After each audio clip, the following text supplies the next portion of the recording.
All right guys, welcome back to Audi C7 owners, and today's video is all about prepping my donor engine that's going to be sent to AM Tuned for rebuilding. I'm just going to show you guys the engine that I have in its current state, and this is how I received it from Michael Saunier. And I'm going to show you exactly what we need to remove off of this thing to be able to attach it to a pallet. I'm going to show you how I get it on the pallet, how I strap it down and get it ready for shipping, and then I'll talk about the shipping process as well. But first, let me show you the engine. All right, I'm gonna hold the phone while I do this, but here's the donor engine, and this is pretty much exactly how I got it from Michael.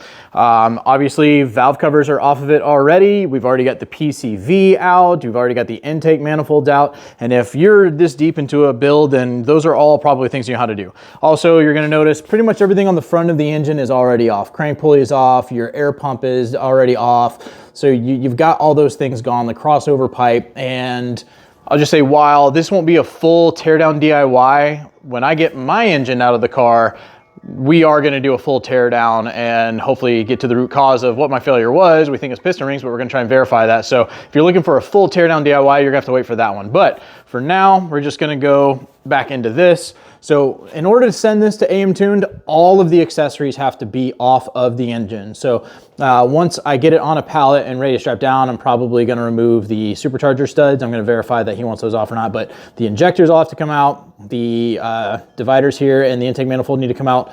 All the knock sensors, every little sensor wire, everything like that has to come off. The thermostat's going to come off, water pump's going to come off, the coolant flow thing here, or whatever that's called, it's going to come off. The oil cooler is going to be coming off. Once again, the knock sensors around the engine, all that's coming off. When it comes to the back of the engine, there's nothing else for me to take off back here. The timing covers are going to stay on. So that's what I'm going to get working on. And if anything weird comes up in regards to, you know, difficult things to remove, I'll point it out, but otherwise I'm going to go ahead and get this thing stripped down. And then obviously it needs to be completely free of fluid. So drain it really, really well. Let it sit overnight with the drain plug open and let stuff just drip into a catch pan or whatever and get that off. You do not want to send it with your supercharger either. So yeah, I'm going to go ahead and get this done and we'll take a look at it when I get it finished.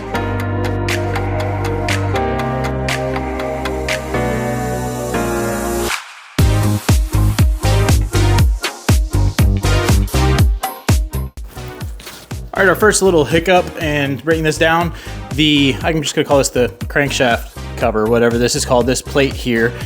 I got all the screws off. When I went to go do this one, that thing just stripped. It's not completely stripped. If this was loose, I would be able to take it off with a wrench, but that thing is in there tight. I've gotten some pretty good leverage on it and it won't budge. So I hit it with some heat. I hit it with some PB Blaster. I put a socket on there and tapped it a little bit to kind of loosen it up, hopefully. I'm gonna let the PB Blaster soak on it and try and remove it and see how that goes, but I'm gonna move on to other stuff.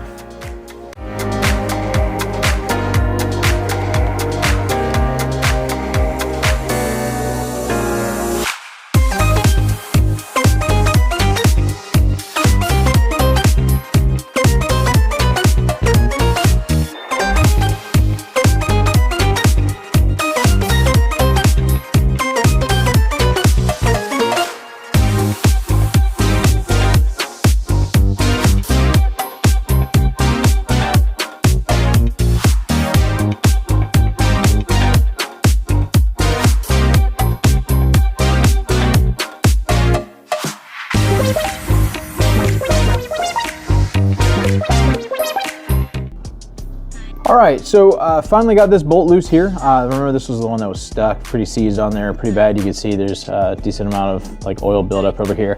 I hit this thing with heat yesterday. You can see little remnants of tape in there. I tried to fill the strip part of the screw out to get a better connection with, you know, my normal Torx bit, and none of that worked. I soaked it overnight with PB Blaster, tried to come out and do it again, tried to use vice grips.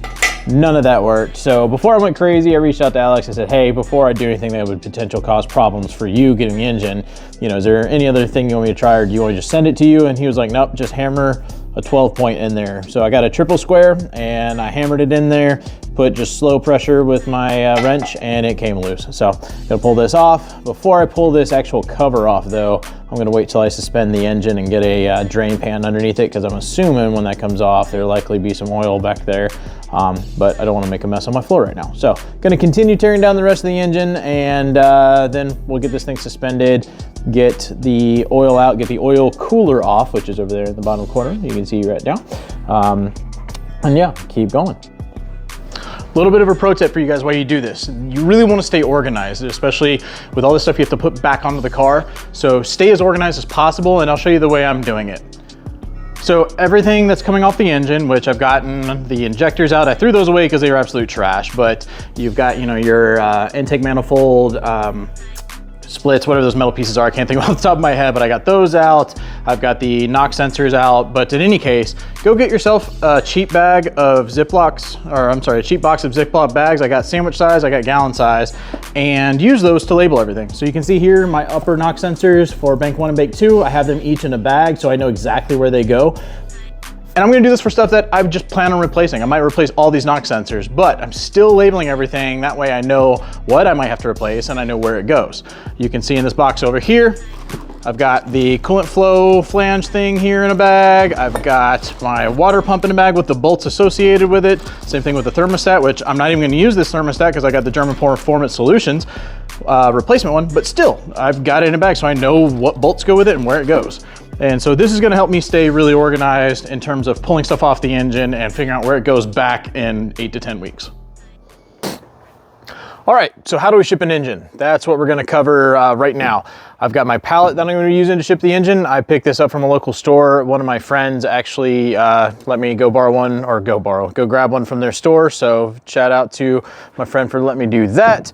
But the first thing I'm gonna do is I'm just gonna go through and see if there's any crazy nails that are sticking up like crazy, and we're gonna hammer them down flat. And honestly, I've already gone over it once and that was the only one that I missed.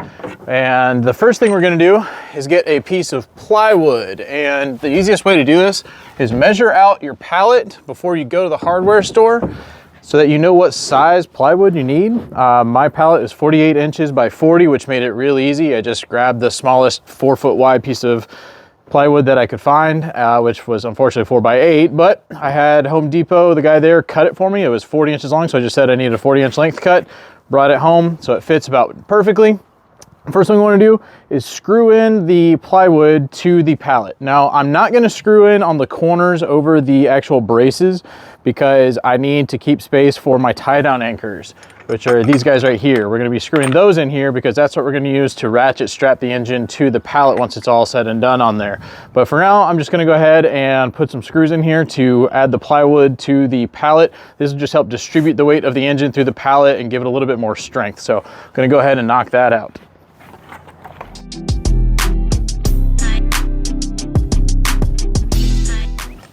All right, so now that I've got my plywood secured, one thing about that, make sure your screws go into the plywood a little bit and they're not sticking up. You don't want those to get hung up on anything. And I just used some stuff I had in the house. I had some exterior screws, number 8, 1 5/8 inch. That's plenty to go through the plywood and through the board I'm attaching it to. So that's on there now. Now it's time to attach the actual D-rings, and let's see if I can get these for you to see them. Yeah, I got these from Lowe's, 4-pack, or I'm sorry, these are actually like $2 a piece. And they are 800-pound safe working load and 2,400-pound brake strength. So I think these are gonna be just fine to ratchet strap the engine to this pallet. So what I'm gonna do is, you can see on the, let me make sure the camera's got it. Yeah, you can see how there's a brace here, right? There's a frame to the actual pallet. If I rotate here, you can see there's a center brace. So you wanna make sure you get bolts, or I should say screws, that are long enough to go all the way through the plywood, through the top, brace wood, and then into the actual braces. You want these things nice and secure. You don't want these coming out. So I am gonna pre-drill these to make sure I don't split anything. And these are, I think these are number 12, and they're 2.5 inches long. And I just made sure they were gonna fit the actual anchor points. So I'm gonna go ahead and get working on getting these installed. All right, let's talk about orientation. I'm gonna put the engine on this with the longer side of the engine, so that would be the front and rear of it if you were looking at the crankshaft versus timing covers. And I'm gonna have that aligned with the long side of the pallet. That just makes sense to me when it comes to weight distribution. I have no idea if it makes a difference, but that's what makes sense to me. And the way I'm thinking about it is, since the supercharger on my engine is gonna be off, I'll have the valley of the engine directly in front of the center D-hooks here. So that'll be able to go through that, and then these corner ones will be able to crisscross and go over, and it'll be able to really secure the engine to the pallet. But yeah, so you wanna make sure when you do this, you're over a brace. You wanna make sure you get these long 2.5 inch screws nice and secure all the way down into those braces. And then as well, make sure you drill your pilot hole so you don't split your plywood or split anything else, because you are really putting a lot of weight on here and trusting a lot of your hard-earned money to this contraption you're building.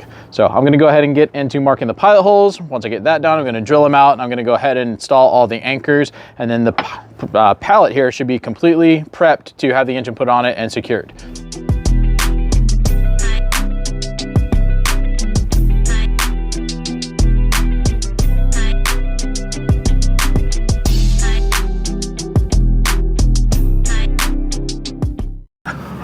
One thing that's very important that I'm not sure if you guys noticed in that time lapse, make sure when you go to actually fully sink down your 2.5-inch screws that you actually put the hook part of this underneath there before you screw it all down. I ended up sinking 2 of these down without the hooks, had to back them out and fix that. So not a big deal, but still. Yeah, that was fun. Another thing, as you do this, keep in mind pallets, they have nails. So when you go to drill your pilot holes, you might encounter a nail, and that's fine. You just shift over your anchor down a little bit and re-drill, and you're good to go. So gonna get back into doing all this stuff.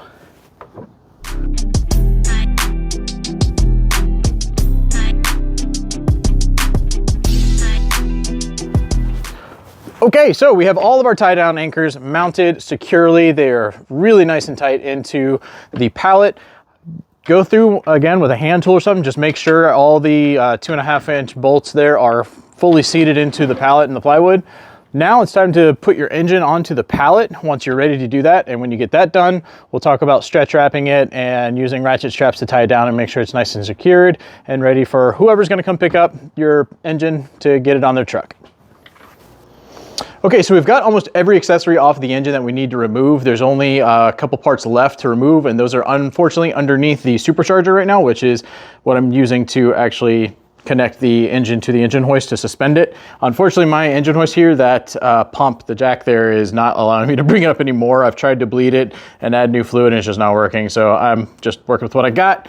But I'm gonna go ahead and stretch wrap the very bottom of the engine, because down here, it's where we remove the oil cooler off the other side, or actually on the back side there. So I don't want any fluids to leak out of this during shipping, so I'm gonna stretch wrap it really good on the bottom, and then we'll get this on the pallet, center it up, and I'll show you the last little bit we need to remove before we can get this thing anchored to the pallet.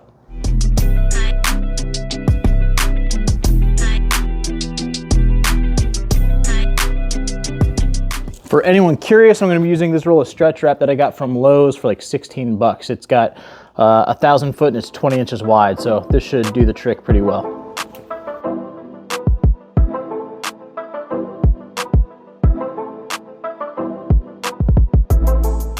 All right, so you can see I had to get a little creative to get this thing onto the pallet. This thing wasn't wide enough to really straddle a corner to where I could have just lowered it onto the pallet. So I had this thing from, actually those are some shooting stands, and I had that laying around the garage with some extra 2x4s, and I kind of made like a weird ramp thing that allowed me to set it onto that where I didn't have to lift it up onto the pallet. And then as you saw, I just kind of waddled it onto the pallet. I'm gonna center it up just a little bit more. It's pretty close where I want it, but let me get it centered up. We'll get the supercharger casing off, and I'll show you the last thing we need to remove before we get this secured onto the pallet. Okay, there's just 2 more things on the inside here that we need to remove. We're leaving these studs in, and these are the ones that hold your intake manifolds on, like where the runner flaps are. But we're gonna be removing the OEM supercharger studs. We're gonna get those out of here, and they're actually pretty easy to do. And then there's 2 caps here in the middle of the PCV valley, and those are 13 millimeters. So we're going to just go ahead and remove these here. And these are literally just plugs. This is where you can put those check valves in to help keep oil in the heads. That's a whole other video I got to finish up, but we're gonna move those, put those somewhere safe, and then we're gonna get a pair of vice grips to remove the supercharger studs. Removing the supercharger studs is actually really simple. Get a pair of vice grips, get them set correctly where they're good and tight on there. Do not grab on the threads. You don't want to mess that up. And if you're ever doing this and you're not having your engine rebuilt, make sure you don't get any metal shavings into the engine, but get them on here, good and tight. And then first just kind of go back and forth, and these have been removed a couple times, but you just go back and forth a little bit, super lightly to wiggle it, and then once you get it loose, reset your vice grips at an angle. Mine were on there pretty tight, loosen them up a little bit, but get them up at an angle like this, and get up high without touching the threads. And once you get them up high like this, you can use the vice grips to spin them out. So I'm gonna go ahead and remove all these, and then this thing will be ready to be secured to the pallet. Okay, so we got the engine centered up on the pallet, got that one little light wrap of stretch wrap on the bottom there. I'm only gonna do a light wrap around the rest of the engine. That's per my engine builder's instructions. He said, don't go crazy with it. We're rebuilding the entire engine. Your guy might tell you differently, so ask. But yeah, I'm gonna do a quick light wrap and then we'll get this strapped down to the pallet.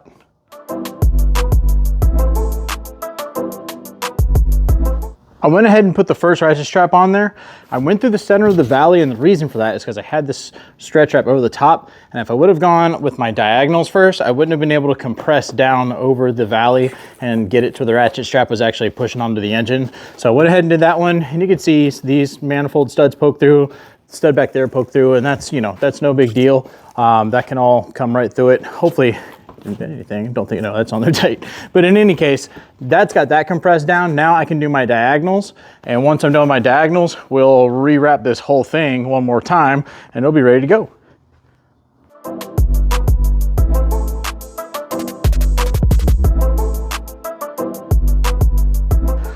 Okay, we've got this thing ratcheted down, and I mean, it's on there solid. It's moving the whole pallet.